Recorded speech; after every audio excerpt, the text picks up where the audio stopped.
एक शाम राजा अकबर अपने प्रिय बीरबल के साथ अपने शाही बगीचे की सैर के लिए निकले। वो बगीचा बहुत ही शानदार था। चारों ओर हरियाली ही हरियाली थी और फूलों की भीनी भीनी खुशबू वातावरण को और भी खूबसूरत बना रही थी।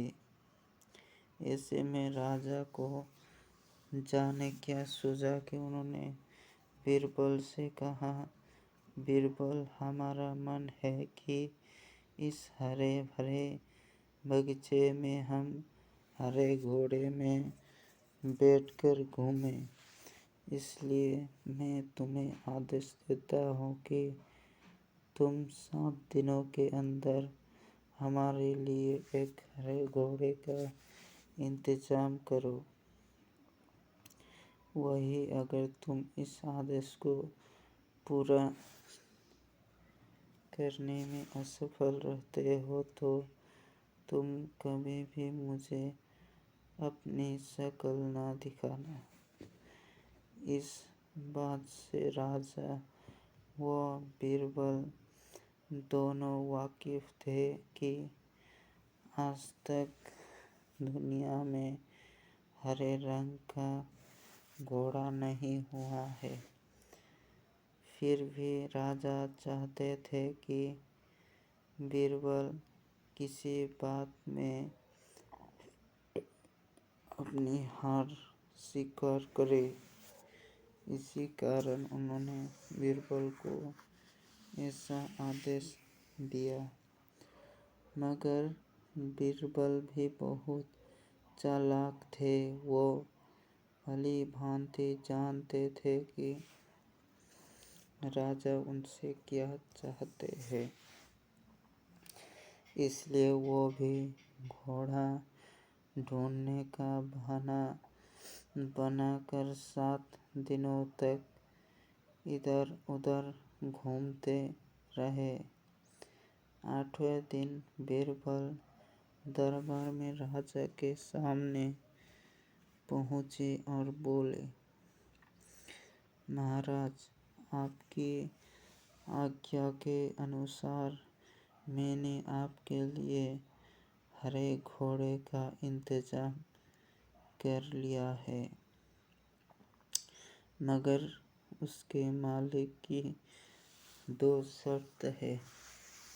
राजा ने उत्सुकता से दोनों शर्तों के बारे में पूछा।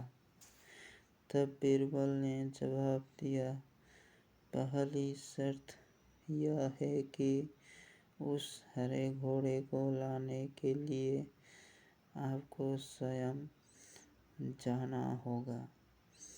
राजा इस शर्त के लिए तैयार हो गए। फिर उन्होंने दूसरी शर्त के बारे में पूछा। तब बीरबल ने कहा, घोड़े के मालिक की दूसरी शर्त यह है कि आपको घोड़ा लेने जाने के लिए सप्ताह के 7 दिन के अलावा कोई और दिन चुनना होगा। यह सुन राजा हैरानी से बीरबल की ओर देखने लगे। तब बीरबल ने बड़ी सहजता से जवाब दिया, महाराज, घोड़े का मालिक कहता है कि हरे रंग के खास घोड़े को लाने के लिए उसकी यह खास शर्त तो माननी ही होगी। राजा अकबर बीरबल की यह चतुराई भरी बात सुनकर खुश हो गए और मान गए कि बीरबल से उसकी हार मनवाना वाकई में बहुत मुश्किल काम है। कहानी से हमें यही कहानी से हमें यह सिखाती है कि सही सूझबूझ और समझदारी के साथ नामुमकिन लगने वालों काम को भी आसानी से किया जा सकता है। गैस इस कहानी में इतना ही। मिलते हैं दूसरी कहानी में।